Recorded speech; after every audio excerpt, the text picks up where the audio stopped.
नमस्कार बच्चों, आज की हिंदी पाठशाला में आप सबका स्वागत है।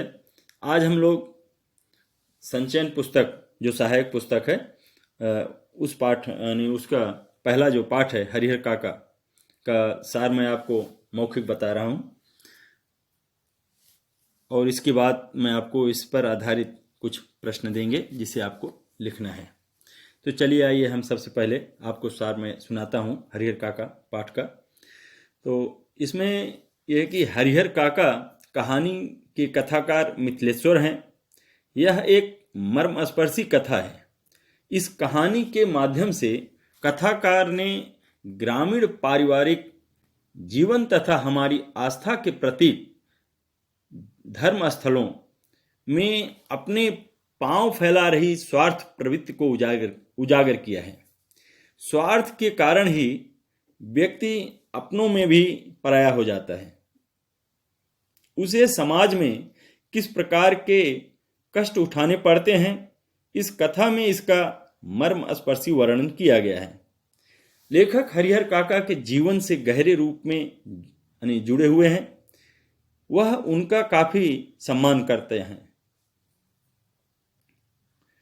काका ने लेखक को बचपन में बहुत प्यार किया था। काका की अपनी कोई संतान नहीं थी। लेखक से ही वह अपने मन की सभी बातें खुलकर बता देते थे। हरिहर काका ने अपनी परेशानियों के कारण लेखक से बातें करनी बंद कर दी थी। वह मौन हो गए। लेखक उनकी चिंता करने लगा कि किसी प्रकार काका की हालत ठीक हो जाए। गांव में ठाकुरबाड़ी की स्थापना किसने की, किसी को नहीं पता। वर्षों पहले एक संत यहाँ आकर रहने लगे। वह अपनी झोपड़ी बनाकर रहने लगे और ठाकुर जी की यहाँ सुबह शाम पूजा करते थे। बाद में लोगों ने चंदा जमा करके यहाँ ठाकुर जी का एक छोटा सा मंदिर बनवा दिया। मतलब गांव के लोगों ने सब मिलकर। गांव की बढ़ती आबादी के साथ मंदिर का विस्तार भी होता गया। गांव में ठाकुरबाड़ी का विशेष महत्व है। लोग कोई भी काम शुरू करने से पहले यहाँ मनौती मांगने आते हैं। लोगों का ठाकुरबाड़ी पर अटूट विश्वास है।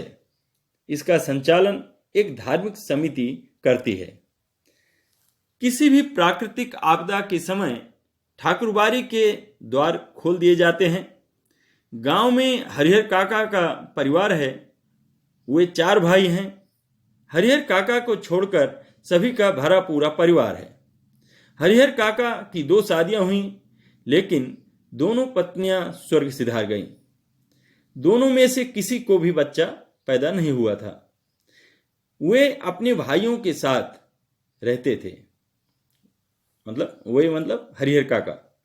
चारों भाइयों के पास कुल 60 बीघे जमीन थी। प्रत्येक भाई के पास 15 बीघे जमीन थी।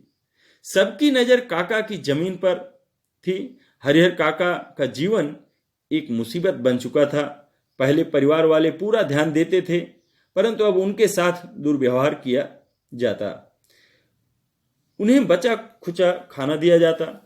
बीमार होने पर कोई पूछने वाला भी नहीं था। एक बार भतीजे के दोस्त के आने पर घर में विभिन्न व्यंजन बनाए गए, परंतु उन्हें रोज की तरह भात और अचार ही दिया गया। तो उन्होंने गुस्से में थाली फेंक दी और बाहर चले गए। जब ठाकुरबाड़ी के महंत को पुजारी ने सारी घटना बताई, महंत के पुजारी को, जब ठाकुरबाड़ी के महंत को पुजारी, जो मतलब मंदिर का जो पुजारी होता है, वो मुख्य महंत से बता रहा है, सारी घटना बताई, तो वे बड़े प्यार से काका को अपने साथ ठाकुरबाड़ी लाए और उनकी इतनी आवभगत की कि हरिहर काका को भी लगने लगा कि अपने जीवन का सबसे अच्छा व शांतिपूर्ण दिन यहीं बिताया जा सकता है। महंत ने विभिन्न प्रकार के लालच देकर काका से जमीन हथियाने के लिए विभिन्न हथकड़े अपनाए। जब काका के भाइयों को घर आकर पता चला तो उन्हें जमीन जायदाद की चिंता सताने लगी। उन्होंने पत्नियों को डांटा, मतलब काका के भाई, और काका को घर लिया लाए, किसी तरह जो है घर लिया लाए मंदिर यानी ठाकुरबाड़ी से। घर पर सभी ने काका से माफी मांगी और उनकी सेवा करने लगे। काका ने मन ही मन सोच लिया कि अपने जीते जी वे अपनी जमीन किसी के नाम नहीं करेंगे। यदि उन्होंने जमीन दे दी तो उनका जीवन नरक बन जाएगा। ठाकुरबाड़ी के महंत ने काका का अपहरण करवाकर उनसे कई कागजों पर अंगूठे के निशान ले लिए और उनके साथ मारपीट की। पुलिस की मदद से ही उन्हें छुड़ाया जा सका। हरिहर काका ने परिवार में किसी के नाम जमीन जायदाद ना की तो उनके भाइयों ने काका के साथ मारपीट की तथा अपने नाम जमीन लिखवानी चाहिए। काका की चीख पुकार सुनकर लोग आ गए, उन्होंने काका को बचाया। जब काका ने निर्णय किया कि वह किसी के साथ ना रहेंगे, मतलब ना अपने भाइयों के साथ ही रहेंगे ना महंत के साथ ही, मतलब ठाकुरबाड़ी के जो महंत है उसके साथ ही, दोनों के साथ नहीं रहेंगे, मतलब किसी के साथ नहीं रहेंगे, क्योंकि जिस तरह व्यवहार महंत ने किया उनकी जमीन के लिए वो वही व्यवहार उनके भाई भी करने लगे। तो इसलिए उन्होंने निर्णय कर लिया कि मुझे किसी के साथ नहीं रहना है। वे परिवार के साथ अलग पुलिस सुरक्षा में रहने लगे। लोगों में जिज्ञासा बनी रही कि जमीन किसके हिस्से में जाएगी। हरिहर काका बिल्कुल मौन हो गए। उन्होंने एक नौकर रख लिया जो उनकी पूरी देखभाल करता। पुलिस के जवान सुरक्षा हेतु थे, वह भी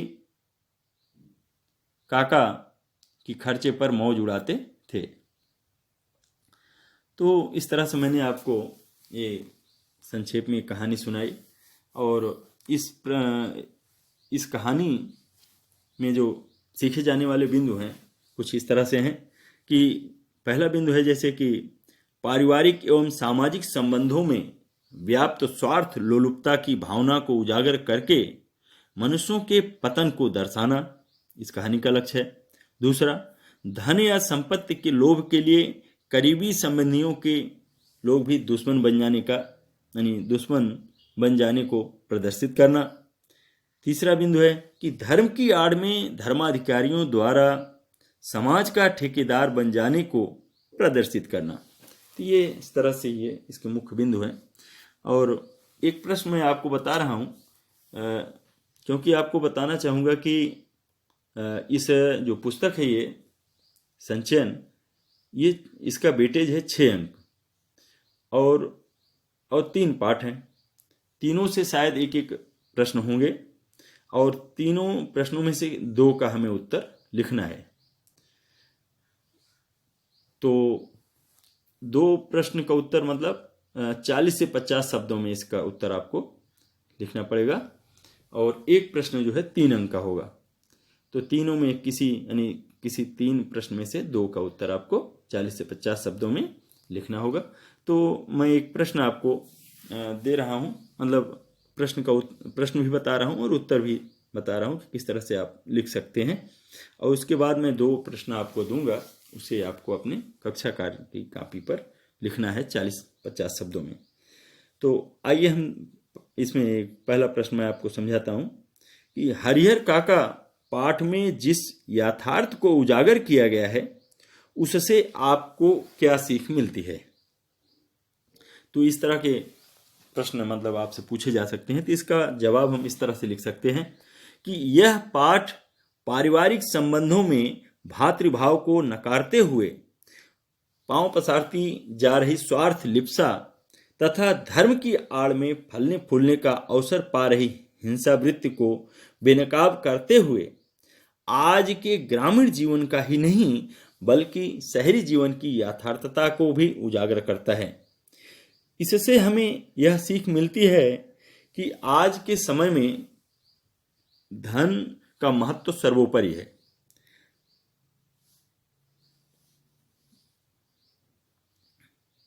धन का महत्व सर्वोपरि है। धन प्राप्ति के लिए इंसान किसी भी हद तक नीचे गिर सकता है। जिस तरह से इस पाठ में आपने देखा कि उनकी संपत्ति पाने के लिए उनकी जमीन को यानी हरिहर काका के जमीन को पाने के लिए किस तरह से किस हद तक जो धार्मिक स्थल का महंत है, यानी ठाकुरबाड़ी का जो महंत है वो किस स्तर तक गिर गया।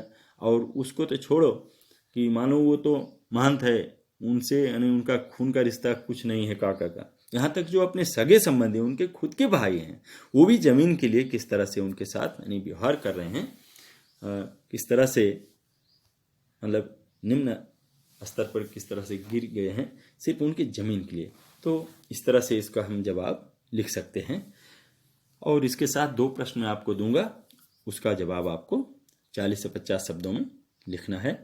तो ये वर्णनात्मक प्रश्न है। जैसा कि आपको मैंने 31 अगस्त के एक कालांश में आपको मैंने समझाया है और आप लोगों को बताया भी है कि उसको आप यानी उस वीडियो को जरूर देखें आप लोग। उसमें मैंने पूरे प्रश्न पत्र का प्रारूप भी समझाया है।